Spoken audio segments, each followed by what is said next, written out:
Assalamualaikum warahmatullahi wabarakatuh ya. Kali ini kami akan menyampaikan materi ya yang kami tujukan kepada adik-adik yang masih di bangku SLTA sederajat ya. Baik dari adik-adik yang ada di SMK, SMA ya maupun aliyah. Ya. Besar harapan kami dengan adanya kemajuan teknologi ini berpotensi untuk adik-adik langsung bisa terjun di masyarakat ya, punya program katanya dengan media sosial ini yang positif ya, yang manfaat ya, juga akan berdampak pada bagaimana kita sebagai pemuda paling tidak mampu berkontribusi terkait dengan kemajuan teknologi ya, yang sudah luar biasa ini ya. Tema yang kami akan presentasikan nanti di adik-adik ya, itu program Rumah YouTube Indonesia, optimalisasi teknologi informasi ya. Kita harapkan peran serta dunia pendidikan untuk mewujudkan ruang publik ya, menuju Indonesia maju ya, Indonesia yang beradab, pemuda yang berkarakter, pemuda bangkit, dan pemuda yang punya jiwa entrepreneur. Menuju Indonesia era baru ya, yang berbasis media sosial ya. Ya perlu adik-adik ketahui ya, perjalanan bangsa ini ya, kami mantan ASN ya yang sudah pensiun. Selama kami menjabat di ASN ya, ini yang perlu adik-adik ketahui ya, dengan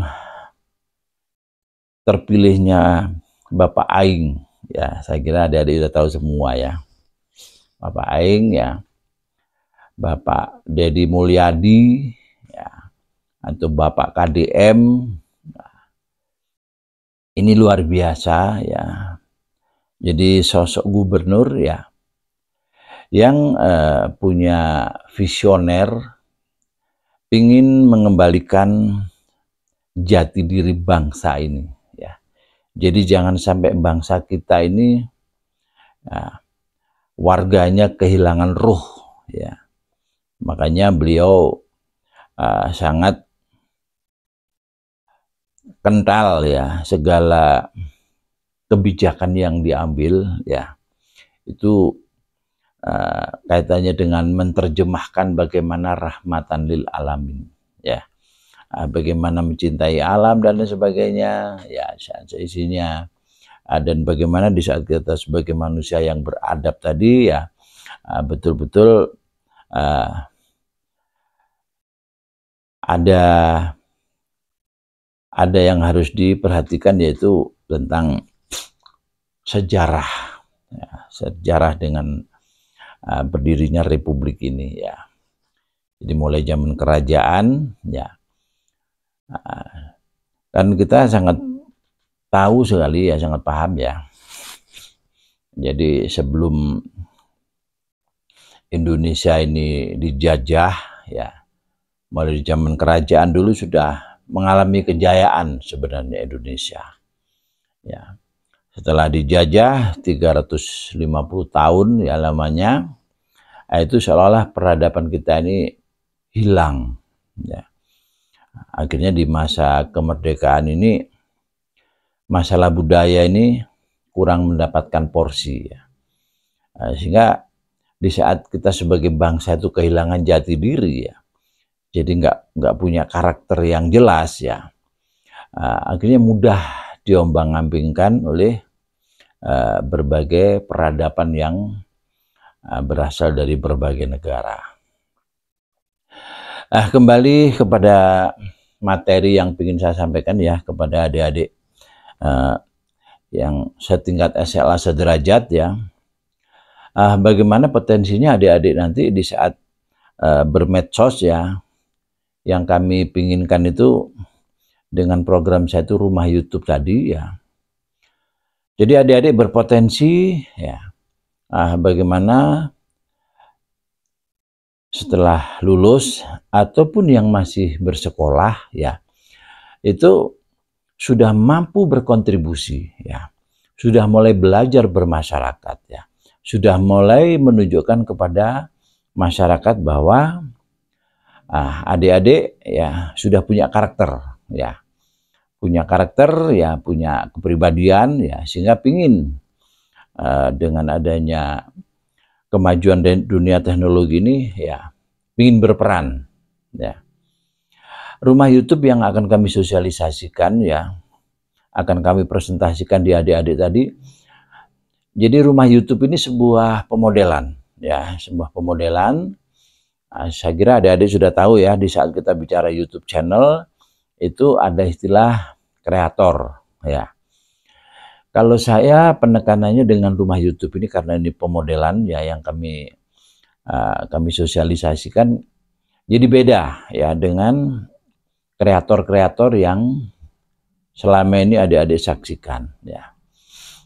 Kreator itu biasanya konten-konten yang diunggah itu yang sifatnya itu ada spesifikasi ya, mungkin masalah budaya, mungkin masalah musik, mungkin masalah keindahan alam ya, masalah dunia permancingan ya, atau banyak lagi ya, berbagai konten kreator ya yang ada disaksikan. Jadi rumah YouTube ini beda ya, karena rumah YouTube ini kita fungsikan ya lebih kemanfaatannya kepada masyarakat. Nah, dengan adanya rumah YouTube tadi ya, di saat adik-adik misalkan bikin channel YouTube ya, itu bagaimana kemanfaatannya itu betul-betul dirasakan oleh masyarakat. Jadi tahapannya begini ya, kita bikin channel YouTube karena harapan saya 1 RW 1 channel YouTube ya. Setelah kita bikin channel ya, kita mulai bersosialisasi ya, bahwa di RW yang adik-adik berada itu sudah ada channel YouTube yang keperuntukannya itu untuk masyarakat ya. Di saat keperuntukannya untuk masyarakat berarti berbagai aktivitas yang ada di lingkungan RW itu bisa diunggah di YouTube ya, dan siapapun bisa bikin konten ya untuk diunggah di YouTube. Sehingga rumah YouTube yang kita bangun tadi, bagaimana nanti akhirnya ada kemudahan komunikasi antar YouTubers masing-masing RW. Makanya di saat misalkan adik-adik dari SMA atau SMK tadi ya, misalkan berada di dalam satu desa, nah bagaimana paling tidak setiap RW-nya itu ada rumah YouTube ya, karena rumah YouTube ini kontennya itu berbagai aktivitas, jadi bisa misalkan ada yang promosi produk ya, misalkan ada yang ulang tahun ya, ada yang misalkan ada pernikahan ya, misalkan jual beli mobil, jual beli motor, misalkan ada UKM. Aduh, maaf. Nah, dari sinilah ya yang saya katakan pemodelan tadi ya. Jadi di saat membuat channel YouTube ya, dengan pemodelan yang kami desain tadi, adik-adik tidak akan kehabisan konten ya. Kalau konten kreator ya, satu contoh ini ya, misalkan kita konten tentang wisata ya. Di saat wisata yang di Jawa Barat misalkan sudah dikunjungi semua ya, dia harus pergi ke Jawa Tengah, mungkin dia harus ke Jawa Timur, mungkin harus ke luar pulau ya. Itu kan yang dinamakan YouTube kreator, biasanya ada tim ya, tim kreatornya ya. Tapi kalau rumah YouTube ini enggak ya, seperti yang Pak Hari lakukan ini ya, dengan teliti ini ya. Teliti ini kan televisi lingkungan Sayati. Ini Pak Hari liput-liput sendiri ya, Pak Hari edit-edit sendiri ya. Dan ada juga yang masyarakat misalkan minta diliput dan sebagainya, kita liput ya.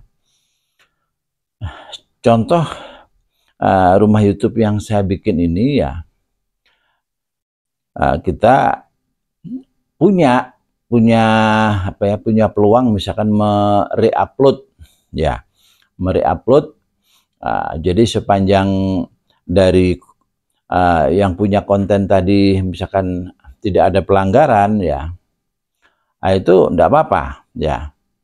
Kalau misalkan kita mengupload seluruhnya, kita upload seluruhnya. Kalau misalkan ada cuplikan, berarti harus kita jelaskan ini cuplikan liputan apa misalnya ya. Jadi kayak kegiatannya misalkan Bapak Aing ya, itu kadang-kadang kalau pidato itu kan lama ya, enggak apa-apa itu. Misalkan kita ambil yang penting-penting ya, cuplikan ya, enggak apa-apa ya.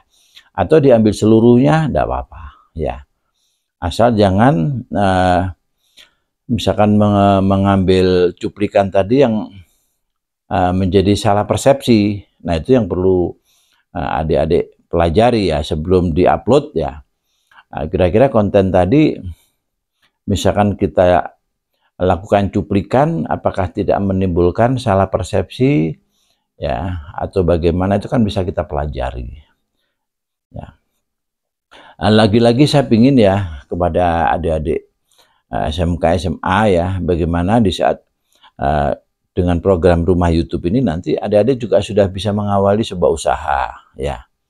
Atau kalau yang masih aktif, misalkan yang masih aktif bersekolah, itu paling enggak kan masyarakat bisa mengetahui, oh ternyata adik-adik yang masih bersekolah ini mampu berkegiatan yang sifatnya positif ya.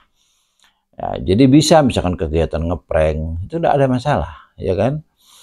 Misalkan kita mengendorse, misalkan ada salah satu UKM kita promosikan atau bagaimana ya, tidak masalah. Atau misalkan kita membuat cerita-cerita pendek, itu tidak masalah juga. Nah, apalagi ini mau Agustusan. Nah, ini saya kira saat yang tepat ya kita bikin channel YouTube ya, sehingga ada berbagai kegiatan yang ada di desa kita bisa kita upload ya, bisa kita upload, itu menjadi pengkayaan ya. Saya kira di saat misalkan kita meliput kegiatan adik-adik ya, adik-adik budak letik ya, yang anak-anak kecil ya, itu pastinya seneng. Misalkan ada kegiatan lomba makan kerupuk lah atau apa dan sebagainya, pasti seneng. Disinilah besar harapan kami ya, materi kami yang sangat sederhana ya, tapi bagaimana dari awalan sesuatu yang sederhana ini yang mau kita wujudkan ini luar biasa. Karena apa? Karena YouTube yang mau kita bentuk ini sebuah fasilitasi bagi masyarakat yang pingin ya menyebarkan informasinya, kaitannya dengan usahanya, ya pingin mempromosikan produknya ya. Misalkan ada promo-promo dan lain sebagainya, itu bisa memanfaatkan channel YouTube ini. Sehingga kalaupun belum mendapatkan monetisasi dari YouTube, itu adik-adik berpotensi ya, di saat misalkan ada yang promosi misalkan jualan mie atau jualan gorengan ya, atau jualan nasi goreng misalkan apa aja, itu berpotensi mendapatkan keuntungan ya, asal adik-adik sudah mulai belajar mengedit yang baik ya. Jadi misalkan kayak kafe, kayak resto itu kan butuh ya, misalkan kita ngevlog ya di kafe, di resto ya, itu saya kira yang kita liput pasti senang. Nah, dari situlah ya berpotensi untuk mendapatkan keuntungan tadi ya. Tak kalah menariknya di saat kita sudah berani ya berkomunikasi dengan lingkungan kita, itulah konsep pendewasaan kita ya. Akhirnya kita menjadi pemuda-pemuda yang punya karakter ya. Akhirnya kita punya pemuda-pemuda yang manfaat bagi lingkungannya, dan pemuda-pemuda yang punya jiwa kemandirian dan entrepreneur dan beradab. Wah, banyak ya, soalnya apa? Jadi media itu sangat berpotensi ya, mau dipakai apa aja boleh ya. Misalkan mensukseskan program pemerintah ya, kaitannya dengan programnya bupati misalkan ya, anak-anak maghrib mengaji ya, misalkan katanya dengan apa yang diprogramkan Bapak Aing ya, misalkan kita bikin candaan ya, awas lo ya adik-adik yang masih SMA ke bawah tidak boleh keluar malam ya, nanti kalau sampai keluar malam ya, karena sudah ada aturan ya, itu akan dimasukkan ke barak militer misalnya ya. Jadi banyaklah ya dengan adanya pemodelan rumah YouTube yang kami desain ini ya, jadi nggak sampai kita tuh kehabisan konten. Karena apa? Ya itu tadi, misalkan kita mood lagi jalan-jalan, misalkan ada kegiatan kuliner bisa kita liput ya, misalkan ada anak-anak main bola bisa kita liput, misalkan ibu-ibu posyandu bisa kita liput ya. Jadi nggak akan kehabisan konten. Dan masyarakat pastinya senang lah ya di saat berkegiatan terus di-up di YouTube ya. Tapi sebelum meliput harus minta izin dulu ya, biar nggak menimbulkan tanda tanya. Tapi karena rumah YouTube yang kita bentuk tadi ya, sudah kita sosialisasikan bahwa di RW kita ada channel YouTube ya, jadi siapapun yang ingin diliput ya siap ya, kami mengadakan peliputan ya, asal ada uang transport, nah misalkan begitu ya. Saya kira akan seneng ya, misalkan ada yang anaknya ulang tahun lah misalkan mau diliput ya. Jadi banyak akhirnya pengkayaan konten ya, sehingga tidak sampai ada kejenuhan atau kehabisan konten ya. Semoga dengan materi yang kami sampaikan lewat channel YouTube ini ya, yang kami ingin wujudkan bagaimana kemudahan komunikasi antar RW se-Jawa Barat ya, misalkan bisa dipelopori oleh SMK ini ya, atau SMA ini ya, atau aliyah ini ya, please ya. Besar harapan kami ya, mari dengan adanya kemajuan teknologi yang sudah luar biasa ini, dan kita punya gubernur yang luar biasa ya, karena biasa di luar ya, Pak Dedi itu kan sering ya, di saat ada sesuatu yang mungkin perlu didatangi. Makanya kalau misalkan adik-adik dari SMK ya, dari SNAP, dari SMA ya, dari adik-adik yang ada di pondok pesantren aliyah ya, kalau misalkan ada kegiatan yang sekiranya itu memang punya dampak yang bagus bagi masyarakat, pastinya ya Bapak Aing nanti akan berkunjung ya. Di saat Bapak Aing berkunjung, pastinya ada door prize nanti ya, ada reward dari Bapak Aing ya kan ya. Ya mungkin itu ya yang bisa kami sampaikan ya, katanya dengan materi yang ingin kami sampaikan pada adik-adik SMA ya, atau adik-adik SMP tidak apa-apa ya, jadi mulai ada pengenalan. Tapi kalau sudah anak-anak SMA tadi lebih ke aplikasi. Mungkin itu yang bisa kami sampaikan. Akhir kata, wassalamualaikum warahmatullahi wabarakatuh.